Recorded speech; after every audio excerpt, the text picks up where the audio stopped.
Hi, my name is Cordy, and I wanted to address some kind of recent comments from what I thought were kind of peers in the industry, the chaps at the Guitar Hour podcast. Now, if you've never listened to the show, I would recommend doing so. You might hear Tom Quayle, David Beebe, Dan Smith, and the Dr. Jake Wilson discussing all sorts of things from gear, mostly things around kind of theory and playing and all that sort of stuff. And in this week's episode, they've talked about the state of YouTube and, you know, Instagram and playing like that. And in that episode, I was characterized as potentially willfully creating content which is awful. And the issue that I take with that is that a hero of mine for quite a long time, Tom Quayle, thinks that I have the ability to actually film a video properly and potentially light a video properly, set the focus on the camera and set the exposure. That's the thing, isn't it? Exposure. And that I willfully decide not to do that in the hope that one day I'll get some plaudits from someone for creating content that is bad. So I can assure you it's not the case. I am literally just rubbish with a camera. And that's my finger. It's in focus there. You like that, don't you, Tom? Alright? And another characterization, the Dr. Jake Wilson called me the Nigel Farage of YouTube. And I'd say to that, he's not nearly right-wing enough. So yeah, anyway, here's my reaction when I listened to that. Gonna get a drink. Cheers. Right, no. Seriously, I'm not very good with a camera. Anyway, this is me attempting to show you something with a Helix which might be new to you, but I don't know, maybe it won't. But I've just created this little kind of preset. I've got a train wreck on one signal path, a badonk on another, a matchstick channel 2 on another, and the line 6 litigator on another.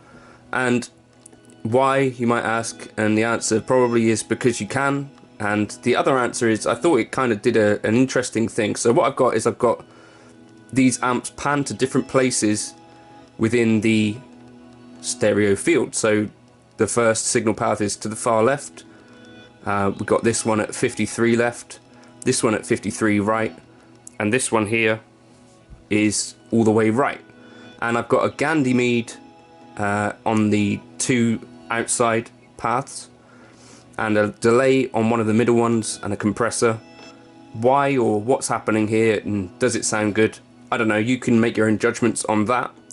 But the reason that I was thinking of this is when you stand in a room with an amp, or you know, 2 amps or whatever, depending on where you stand in the room, you might get a different kind of sound. And depending on where you stand in the room, kind of different notes might bloom in a slightly different way to others. And so I thought maybe this could be like an interesting experiment. And you saw the Boss Waza Air headphones, those got quite a good response. I think because they effectively put you in a space with an amp, you know, that kind of moves around depending on where you move your head. But I thought it was kind of an interesting idea. And so I'll just quickly play it. This preset will be in the folder if you want to try it.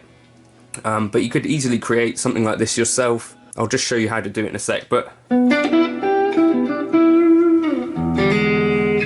cleanish on snapshot 1, a bit more gain on snapshot 2. And then a bit more gain again on snapshot 2. So I've said 2, that one's actually snapshot 3 in it, obviously, because it's number 3. And then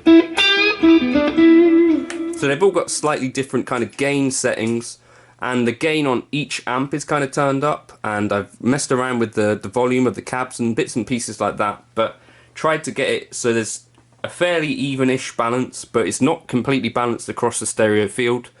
You'll notice that some amps respond differently, obviously, to picking and notes and attack and all that stuff, and sustain differently. But that's exactly what I'm going for here. So, let me just say, well, I'll just come off of that. So here's how you might build that kind of thing. So if you choose an amp, for this you might want to use Ben Vesco's kind of DSP allocation resource. So if you just press down on that, you can move this one to its own path, and then again, up here, down. And so you could put another amp there, and then on this path here, I'm doing the same thing again. So you choose your amp, and let's just go for the litigator. Litigator and badonk use a small amount of DSP relative to some of the others. Move that there, and then move that path down.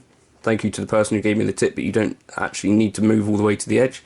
And so that's how you can set up these 4 independent paths. And then the other thing you want to do is set that to guitar in.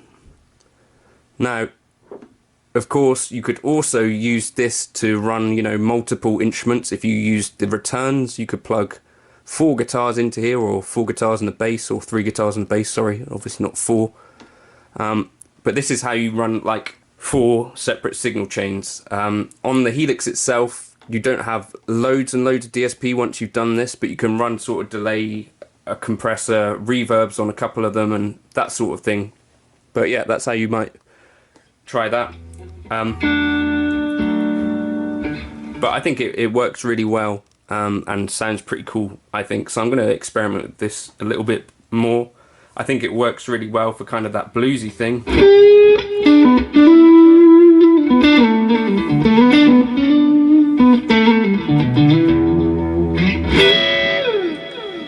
But also gives you maybe a bit more of a complex tone than just using one amp and lots of effects or drive pedals might, because you've got 4 different signal chains and amp models responding differently to how you play, and I think that can come up with quite an interesting complex sound, maybe. Thank you again to the guys at the Guitar Hour for the mention. Do go and give that podcast a listen if you like British guys talking about guitars. Why wouldn't you? And if you want this preset, it will be in the bundle. If you've already paid for the bundle, no need to pay again. Just go into the 3.0 folder and then drop into the Helix folder from there, because obviously this won't work on a Stomp. Thank you for stopping by, and here's some more Trying to Play Blues. You could like and subscribe if you do like this sort of video for whatever reason. Cheers!